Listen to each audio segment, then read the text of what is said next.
அம்மா அப்படி தான் கொஞ்சம் செடு செடுன்னு இருப்பாங்க. ஆனால் ஐயா தங்கமானவர், எம்ஜிஆர் மாதிரி. கையில் என்ன இருக்கோ அப்படியே தூக்கி கொடுத்துருவார்.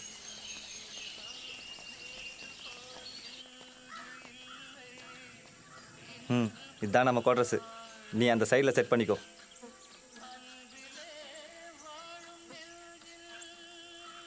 டிவி இருக்குது, ஃபேஸ்புக், யூடியூப் எல்லாம் ஒர்க் ஆகும். நைட் ஃபுல்லாக என்டர்டைன்மெண்ட் தான். ஓஹோ. Okay listen, I'll call you in a bit.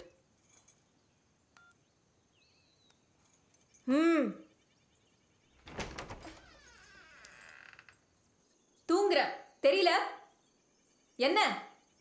Madam, அந்த சர்வெண்ட் குவார்ட்டர்ஸ் முழுக்க ஆம்பளைங்களா இருக்காங்க. நான் தனியாக ஒரு பொண்ணு எப்படி தங்க முடியும்?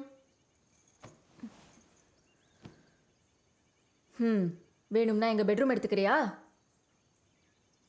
வந்த உடனே ஏதாவது ஆரம்பிச்சிருவீங்களே. இல்லை மேடம், எனக்கு தனியாக இருக்கணும். வேணும்னா நான் கிச்சனில் கூட படுத்துக்கிறேன்.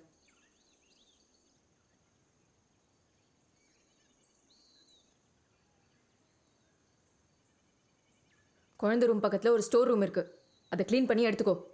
முதல்ல என்ன மாதிரி சில்லற விஷயத்துக்கெல்லாம் என்கிட்ட வர்ற வேலை வச்சுக்காத.